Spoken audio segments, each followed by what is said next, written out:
All right, welcome back. It's late October 1861, and we'll start off in Virginia. Um, Basically, the Union has more or less dispersed from Morgantown, as you can see. Cover units have spread out, and the main force is sort of spread out here, and um, kind of a variety of separate forces as well. It looks like so Hamilton has moved over here. So essentially, what's going to happen is this: I'm going to leave a residual force on Morgantown to assault. Johnston is going to move over to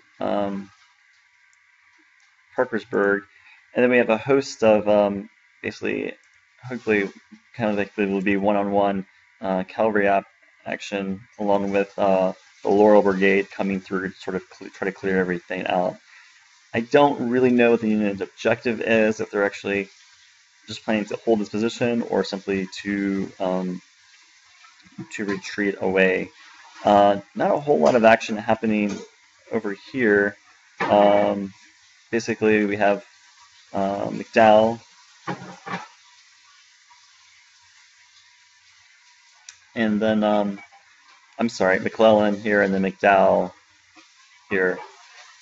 In Kentucky, things are getting a bit tricky, so I'm going to really kind of, I think, be risky and hope it works out.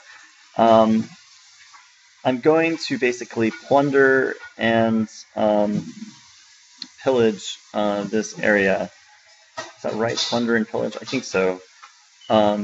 And Johnston's our force is going to move this way, trying to avoid battle and arrive at day 12 in Munfordville. Meanwhile, I'm basically sending more or less everything I have from Tennessee and the small force here in Kentucky up to essentially take over the defense here. Now, Grant has a huge force that's very well organized in Louisville, and of course could move down. I'm actually going to leave the Confederate cavalry here from Georgia on to defend and then to retreat, and hopefully that will slow them down. And if not, then we'll have a position we could take up the next turn.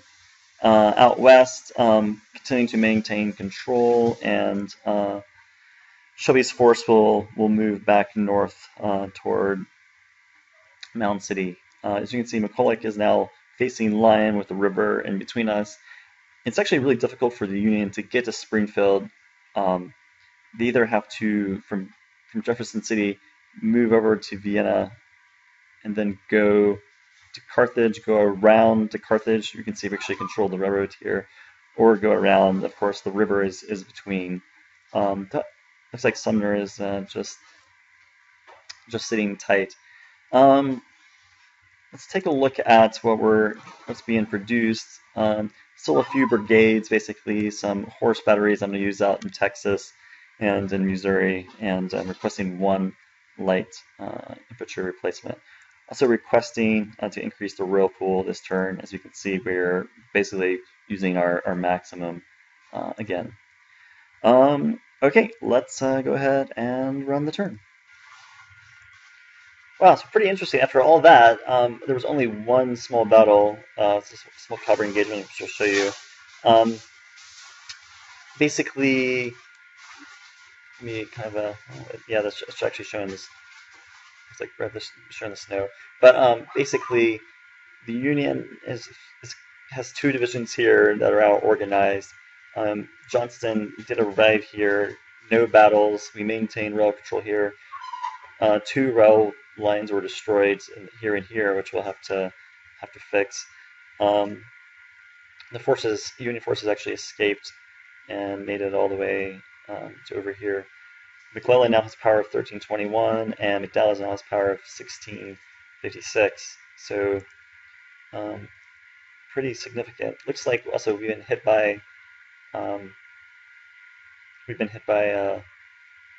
we call it sickness here in Manassas, so our power is now way down.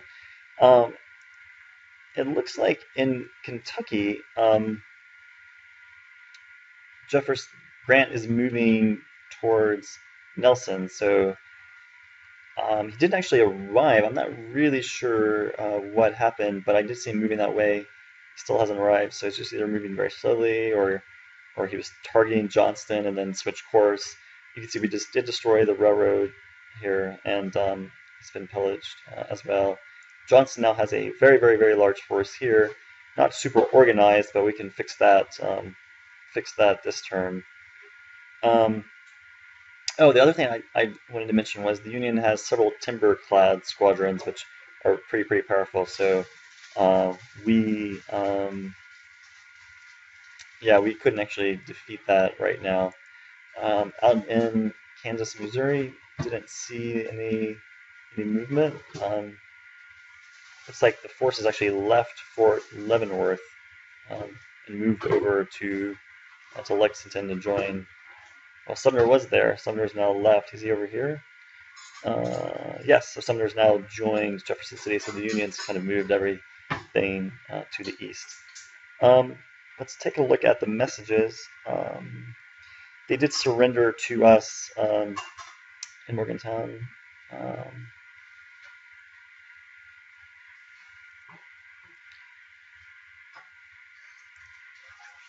Here's kind of like a little bit about the action in Missouri. So Morgantown, they destroyed the depot, so there actually isn't a depot there anymore. Here was the one battle which happened in Summers. It was a stalemate. The Union did lose more forces. So they destroyed the railroad here. So a little disappointed in the Laurel Brigade. Didn't actually bring anyone to battle. So I'm just going to like backtrack and try to get over here, or we might send some forces here to try to quickly stop the Union from doing more railroad damage.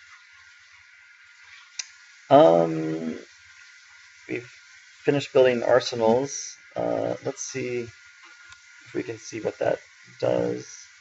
So that gives us 2 money, 1 war supply, 35 supply, and 14 ammo.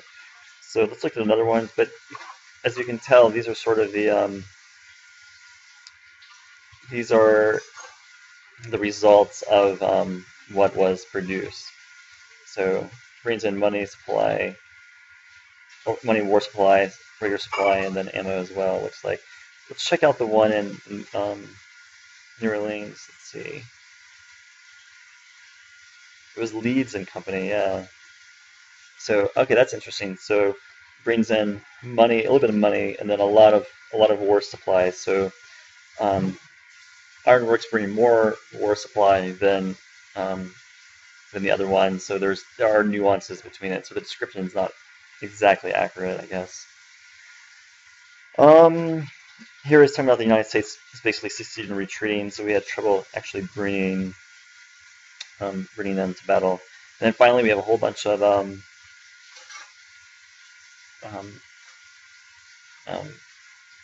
forces ready. So it says Cooper's booted upstairs. So he's been promoted to administrative work, and it is election day in the South. So that gives us +1 national morale. Okay, so I'm going to go through kind of like research and see what's going on here with Grant. But the immediate danger has passed. The bad news is there's not an easy way to take Louisville or Lexington from the Kentucky, with the Union having that type of force in northern Kentucky.